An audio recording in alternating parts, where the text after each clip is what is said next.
जब एसईओ की बात करी हम लोगों ने, तभी मैंने आपको 2-3 चीज़ें बोली थी कि आपने मुझे पूछा था कि मोदी जी क्या करने वाले हैं? और आप देखिए बिल्कुल वैसे ही उन्होंने बातें करी जैसे हमने बात करी थी। दैट शोज़ कि हमारी आपस में बात होती रहती है। तो this is one thing which is confirmed. Now hmm. Secondly France में मोदी जी का जाना, पहली बात तो ये पहले से तय था। मुझे लगता है मैक्रोन साहब को पता था कि वो पनौती आने वाले हैं, शहबाज शरीफ, वहाँ पर वो आएँगे तो कोई ना कोई गंद ही पड़ेगा वहाँ पर और जैसे ही वहाँ पे गए हैं, देखिए वहाँ पे दंगे शुरू हो गए। माना यह जा रहा है कि 2 जुलाई को सैन फ्रांसिस्को के कॉन्सुलेट में आग लगाकर जलाने की जो कोशिश की गई, उस मामले की जांच भी एनआईए करेगी। इन सब के पीछे मकसद ये है कि जिस तरीके से आईएसआई के इशारे पर खालिस्तानी संगठन भारतीय दूतावास और उनके अधिकारियों को निशाना बनाने की फिराक में है। भी जहाँ पे जाते हैं उसका कंट्री का बट्टा बैठ जाता है। इमरान खान गए रशिया में, रशिया का बट्टा बैठ गया। तो अभी आपकी आपकी दोस्ती चाइना के साथ बहुत अच्छी है, इनका भी बैठा हुआ है। तो अभी मोदी जी जा रहे हैं वहाँ पर फ्रांस में, एक तो उनका नेशनल डे है। पाकिस्तान की राजनीति में क्या इमरान खान कोई बड़ा खेल करने वाला है? क्योंकि इमरान खान इधर जो 9 मई का मामला हुआ, 9 मई के बाद से 2 महीने होने को आ गए आज। इन 2 महीनों में इमरान खान साइलेंट मोड पर जाता हुआ नजर आया। अब इमरान खान का सॉफ्टवेयर अपडेट हो गया हो ऐसा मैं तो नहीं मान सकता, क्योंकि इमरान खान क्या क्या नहीं थप्पड़ बंदा खा चुका है, बंदा ये वो सब कुछ कर चुका है, और उसके जहां पर वो खड़ा है वहां से भी यूटर्न है भी नहीं, उसको जाने दिया भी नहीं जाएगा।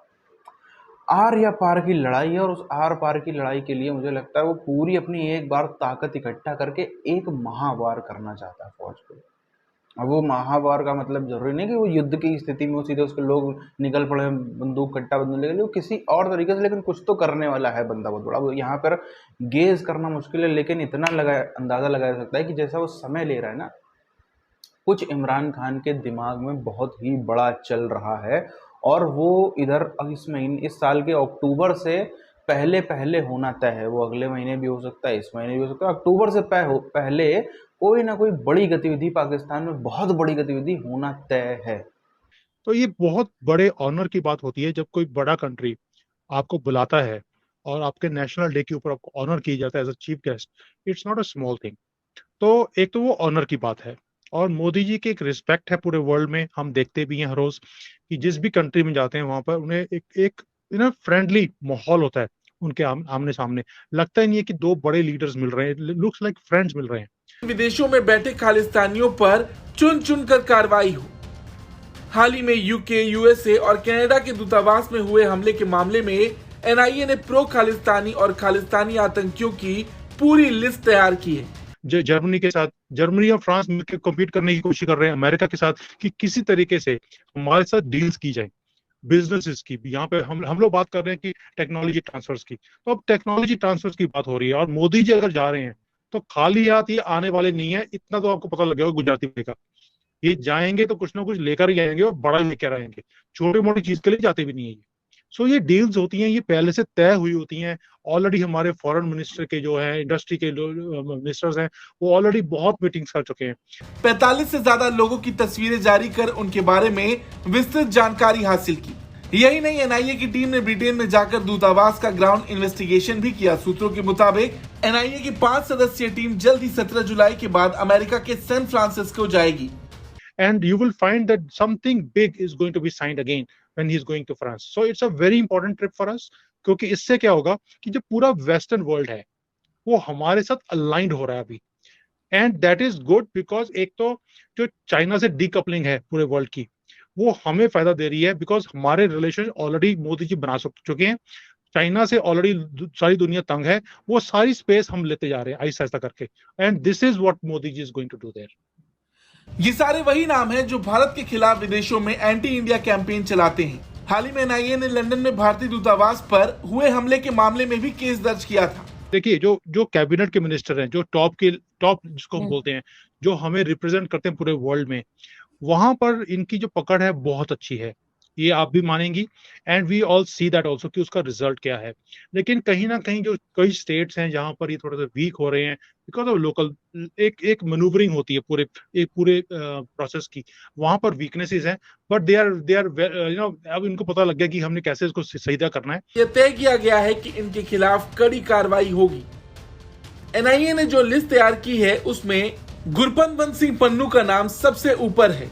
वहीं परमजीत सिंह पम्मा, वाधवा सिंह बब्बर, कुलवंत सिंह मुठड़ा, JS धालीवाल, सुखपाल सिंह, हरप्रीत सिंह उर्फ राणा और सबरजीत सिंह का नाम भी शामिल है। अभी 1,000 रुपए का हो गया है, फिर तब इंटरनेशनल रेट क्या था, अब क्या रेट है, बड़ा फर्क है। ऐसे तो फिर बीजेपी बोल सकती है कि जब जवाहरलाल नेहरू थे तब आपका सिलेंडर का रेट था 50 पैसे, आपने 400 क्यों किया। सो ये जो मुद्दे हैं, इसकी ये ऐसी डिस्कशन है जिसका कोई अंत नहीं है।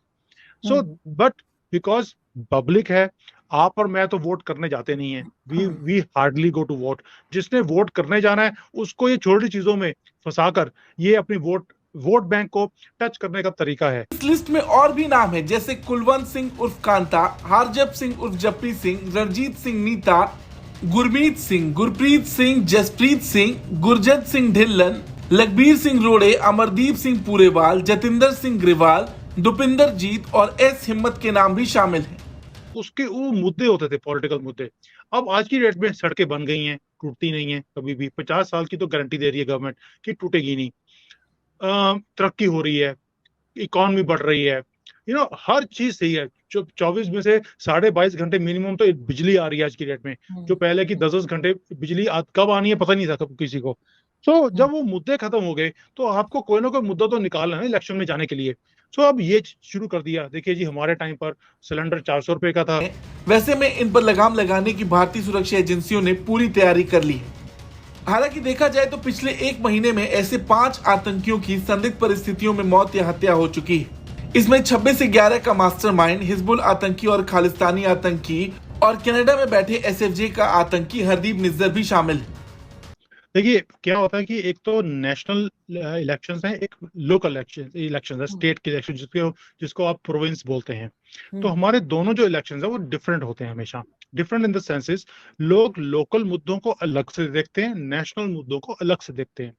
सो Modi ji is a person who is more representing the national image.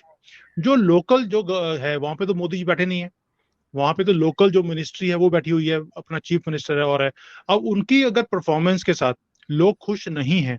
साथ ही दूसरे खालिस्तानी संगठनों से जुड़े आतंकियों के भी नाम इस लिस्ट में दर्ज किए गए हैं। इस लिस्ट को बनाने का मकसद ये है कि इन खालिस्तानी आतंकवादियों को चिन्हित कर उनके खिलाफ कड़ी कार्रवाई की जा सके। खुफिया सूत्रों के मुताबिक NIA, IB और राज्य की पुलिस के साथ सुरक्षा एजेंसियों ने एक डोजियर तैयार किया है। तो ये ब्यूटी है हमारी गवर्नमेंट में या हमारे जो ये डेमोक्रेसी में, कि लोग हटा सकते हैं, वो जूता मार के बाहर निकालते हैं। एंड अगर किसी ने परफॉर्म नहीं किया तो उसका रिजल्ट आपको दिख जाएगा बहुत जल्दी। तो अगर कहीं स्टेट में हारे हैं, it is not because Modi ji की पॉलिसीज को उन्होंने रिजेक्ट किया या बीजेपी की पॉलिसीज को रिजेक्ट किया, उन्होंने लोकल लीडरशिप को रिजेक्ट किया है। So this is a wake-up call for BJP also और for मोदी जी। पाकिस्तान के जो आंतरिक मामले हैं वो लग तो ज़रूर रहे हैं बाहर से कि कहीं ना कहीं शांति की तरफ बढ़ रहे हैं, शांत होता हो सब कुछ माहौल नजर आ रहा है, लेकिन दूर दूर तक कहीं पर भी ऐसा है नहीं। इमरान खान, जैसे कि खबरें आ रही हैं अंदर से, इमरान खान कुछ बहुत बड़ा प्लान कर रहा है। इमरान खान की ताकत मैं आपको पहले भी कई बार बता चुका हूँ। स्ट्रीट पावर ज़बरदस्त है उस व्यक्ति के पास। उस व्यक्ति के पास में TDP BLA का बहुत अच्छा सपोर्ट है, तालिबानी उसके बहुत अच्छे मित्रगण हैं, BLA में उसके बहुत अच्छे कनेक्शंस हैं, साथ ही साथ में उसका इंटरनेशनल बहुत अच्छा संपर्क है। अभी आप देखो IMF का जो डेलीगेशन है उसने, अमूमन वो विपक्ष से बात नहीं करते हैं और विपक्ष के नेता से बात नहीं करते हैं, जहाँ जहाँ जाते हैं अमूमन वो सारी सत्ता पक्ष से बात करते हैं। लेकिन सत्ता पक्ष के बाद उन्होंने लाहौर जमान पार्क में इमरान खान से भी कल ही की बात है, कल ही मीटिंग हुई है। तो इससे आप अंदाज़ा लगा सकते हो कि दुनिया भी जो है वो इमरान खान को कहीं ना कहीं मानती है कि हाँ अगला PM ये व्यक्ति बन सकता है। इससे भी बात करके चलो क्योंकि ये लॉन्ग टर्म, क्योंकि जो IMF के प्रोग्राम है ये लॉन्ग टर्म चलने वाले, अगली बार सत्ता में ये व्यक्ति आ सकता है। दुनिया के ज़्यादातर देश जो हैं इंक्लूडिंग इस्लामिक कंट्रीज ज़्यादातर ये देख रहे हैं, उनको समझ में आ रहा है कि पूरी पब्लिक तो इसके सपोर्ट में है। अब ये आएगा और कहीं ना कहीं उन लोगों को कुछ खुद के भी इंटरेस्ट होंगे जो यहाँ पूरे नहीं हो पा रहे हैं शहबाज शरीफ के साथ में। ये लोग पहले तो इनकम्पिटेंट हैं, अनपॉपुलर हैं, ये लोग उतने अच्छे तरीके से पॉलिसीज़ को आप लागू नहीं करा सकते। जो पॉपुलर लीडर होता है दुनिया के किसी कोने में हो, वो ज़मीन तक किसी भी पॉलिसी को लागू कराने की दम रखता है। उसके अंदर वो बात होती है कि उसको बोला जाए कि भैया आपके फ़ायदे के लिए हम ये करेंगे, आप अपनी पब्लिक को बेवकूफ़ बना के रखो, वो बना ले जाएगा और ऐसा बनाएगा कि उसकी पब्लिक को लगेगा नहीं ये तो हमारे लिए महात्मा है, ये तो पब्लिक पब्लिक को लगेगा तो हमारे लिए मसीहा, ये अच्छा कर रहा है, जबकि होगा सिर्फ वो उसके स्वयं के फायदे के लिए। बहरहाल इसी चीज़ से एक तो समझ में आता है इमरान खान के पास में, इमरान खान इधर चुप नहीं बैठा है, इमरान खान है ही चुप बैठने वाला बंदा नहीं।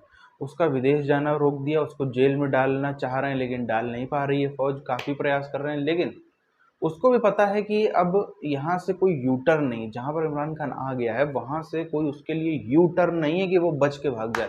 अब वहाँ से सिर्फ और सिर्फ आर और पार की लड़ाई है, और ये आर पार के लिए ही वो व्यक्ति ताकत जुटा रहा है। अब ये क्या करता है, कैसे करता है, वो देखने वाली बात होगी। बल्कि मेरा तो मानना है कि एक बार मेजर साहब ने भी शायद ये बात कही थी, अगर मैं गलत नहीं हूँ, तो पीटीआई को भारतीयों को फंड करना चाहिए, क्योंकि जितना ज़्यादा इमरान खान को फंड मिलेगा उतना ज़्यादा वो चीज़ें बेहतर तरीके से कर पाएगा।